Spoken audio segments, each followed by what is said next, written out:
assalaamu calaykum. inkastuu durduriyadda baalgalo doofaar abadkii ma daahiro madda aya waxay diintu nacab tahay maansida abwaanka Soomaaliyeed waa mid aynu u adeegsanno markaynu cid maagayno aynu ku sheegayno inaanu weligii wanaagsanaanayn si kastuu isu wanaajiyo laakiin markan 1200 oo giniga Ingiriiska ah ayay dadku bixinayaan inay doofaarro noqdaan yaana sheekada dhexda kaga dhicin ee aan soo bilowno waxaanu tiraba laba marka hadalnay dad iska dhigaya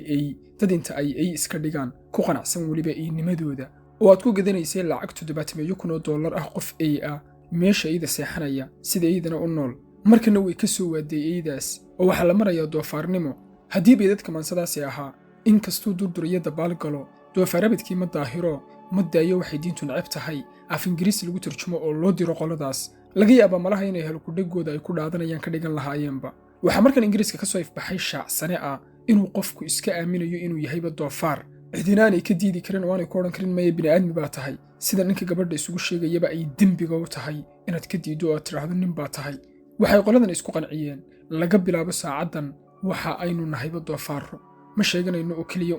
ee sida doofaarka ayaanu u dhaqmaynaa waqtigayaga fasaxa waxaanu ku qaadanaynaa dhiriqda iyo dhooqada xerada doofaarrada waxaanaanu si toosa u dhexgelaynaa nolosha doofaarka wax kasta oo uu doofaarku yahay ayaanuna noqonaynaa wax kasta uu sameeyana waanu samaynaynaa waxaanu cunaynaa xataa calafka iyo cuntada doofaarrada u gaarka ah dhoobada iyo dhiriqdana waanu dhexgelaynaa si aanu wasakhdaas nagu baabaaysa ugu qanacno inaanu doofaarro nahay dhar u gaaro oo doofaarka qaabkiisa lehna waanu xidhanaynaa weliba si aanu waxaas u samayno waxaanu annagu ku bixinaynaa 1200 oo giniga Australianiga ah falxumadaas iyo fidro la'aantaas aynu ka faaloonayno oo dhammi waxay ka dhacayaan dalkii aanay cadceedu ka dhici jirin ee maalin kala badhku badluleedda caalamkan ka tirinayay maantana dawladdu weli saamaynteeda leh laakiin fidradii dadkeedu ay badiba luntay kuwan inoo muuqda waa qaar ka mida muwaadiniintaas Ingiriiska oo maalinka ay fasaxa yihiin ee ay nasan lahaayeen aada xirada doofaarrada waxaasaynu ka soo faalloonnay oo dhanna sameeya welibana iyagu ku bixinaya 1200 oo gini si ay waxaas u sameeyaan ama loogu ogolaado inay sameeyaan sidii doofaarka ayuu gacmihii iyo lugihii ku wada soconaya afkiisa cuntada uu quusinaya sidii doofaarka marka uu dhoobadaas iyo waxaas dhex dabaasho ee uu sii tegayana sida doofaarrada loo nadiifiyo ayaa inta xerada la dhex taago tuumbo biyo ah oo maydho lagu furaya si qurunkaas jidhkiisa gaadhay uu uga tirmo qof shirkad weyn ka shaqeeya markaad hor fadhido maamus iyo haybad kula leh hadduu doono ah maamulahaaga shaqada ma garanayno xaraabada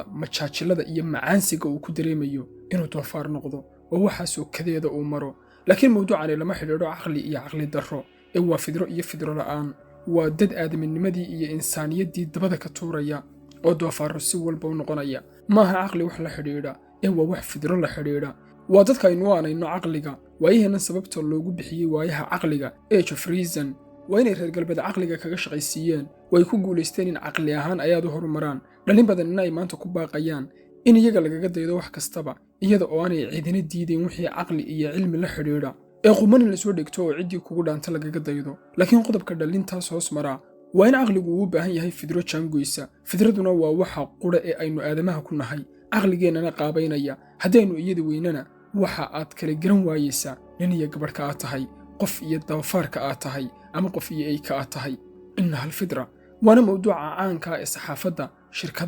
shirkadaha tiknoolajiyadeed siyaasiyiinta liberaaliga ah iyo dadka hormuudka waa reer galbeedka badigoodu ay ku dadaalayaan ee la yidhaahdo la dagaalanka fidrada ololaha la dagaalanka fidrada in fidrada aadamaha meesha laga saaro mushkiladda dadka galbeedku ay la nool yihiinna halkaasay salka ku haysaa dhammaan taariikhaha aadamaha iyo ilbaxnimooyinka marka laga warramayo ee aad dhiganayso iskuulka oo kale ama taariikh ahaan aad u daraasaynayso qodobada asaasiga ee ilbaxnimo kasta oo adduunka soo martay lagaaga sheegaya waa diintooda iyo wixii ay caabudi jireen wixii ay dumarkooda isku qurxin jireen sidii ay isu maamuli jireen iyo sidii ay isu guursan jireen ha ilbaxsanaadaan cawaan ha ahaadaan kaymaha Afrika Amazon ama cirifyada Australia kay doonaanba ha ku noolaadaane dadka adduunka soo maray taas way ka sinaayeen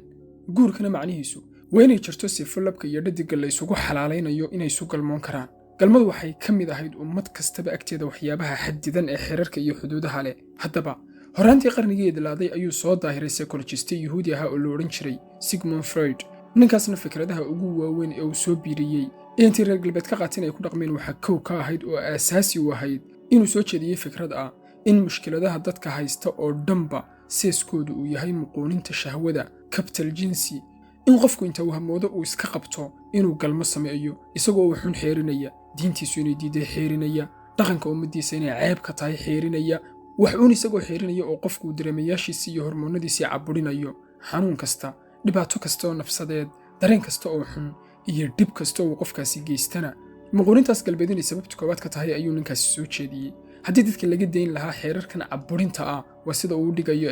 ee dhigaya si la isugu galmoodo waa mahuraan inuu meher dhaco oo la isguursado waa in laga takhalusaa buu yidhi. erey bixinta sino iyo galmo xaaraan ah iyadana meesha waa in laga saaraa, dadkana la siiya fursad labada qof haddii ay iskaga raali yihiin si allaale iyo sida ay jecel yihiin ay isula baashaali karaan. waa la qaatay fikraddaas oo siyaasad ahaan iyo bulsho ahaanba waa la dhaqangeliyey. heeruu guurkiiba wax marmar la maqlo mujtamaca galbeedka ka noqday, laakiin xal umaanu noqonin dhibaatooyinkii bulsho ee jiray ee waxa uu abuuray dhibaato weligeedba aadamaha aan soo marin oo ah in anshaxa suuban, akhlaaqda wanaagsan iyo fidrada saliimka ahi guntinihii ay ka koobnayd uu fariitii ugu muhiimsanayd ninkaas Freud ahi. intaas kadibna fidradii saliimka ahayd ee aadamaha galbeedka ahi ay noqotay tusbax afka laga jaray oo kale oo ay iska wada daba daadatay.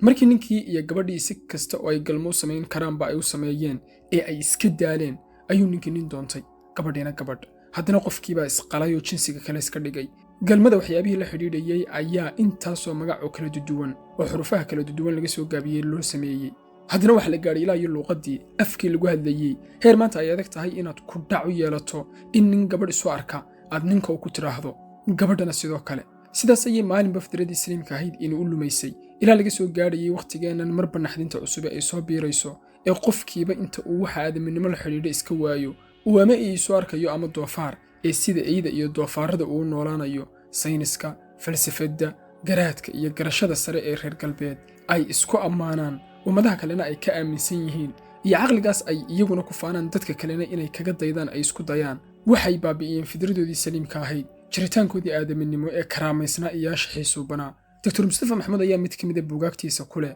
in horumarkaas dhan walba leh ee adduunku uu ku faanayo, dhan tiknoolajiyadeed, dhan handasadeed, dhan sayniseed, dhan aqooneed iyo dhan kastaba waxa horumaray ay yihiin agabka aynu adeegsanayno ee innagii aadamaha inaynan horumarin, ee markasta oo agabkaasi tallaabo horumaro hore u qaadaba aynu innaguna tallaabo aadaminimo darro iyo insaaniyad xumo ah dib u qaadaynay. agabkeennaas horumarayana aynu isugu arkaynay in cidda horumaraysa ay innaga tahay. sidaas oo odhanaya Dr. Mustafa Maxamuud. inagama aha hadalladani inaynu yasayno kaalinta caqliga iyo garashada ama aynu xaqirayno sayniska iyo heerka uu ina gaadhsiiyey iyo ilbaxnimada uu aadamaha u horseeday, amaba aynu yasayno qofka reer galbeedka ee qawaaniinta guud ee kowniga ayaa ah in nolosha qaybteeda ruuxiga iyo qaybteeda maadigahi ay isku xidhan yihiin. haddii mid ahaan la duudsiiyo oo indhaha laga laabtana ta kale dhankeeda laga ba'ayo. marka ay fidradii saliimka ahayd noqotay tusbax gantada laga jaray, wax allaale iyo wixii qiyamka aadamaha iyo jiritaanka insaanka seeska iyo saldhigga u ahaa ayay maalinba xabad tusbaxaas ka mid ahay ka dhacaysaa. heer maanta la marayo in la garan waayaba sabab aadame loo yahay,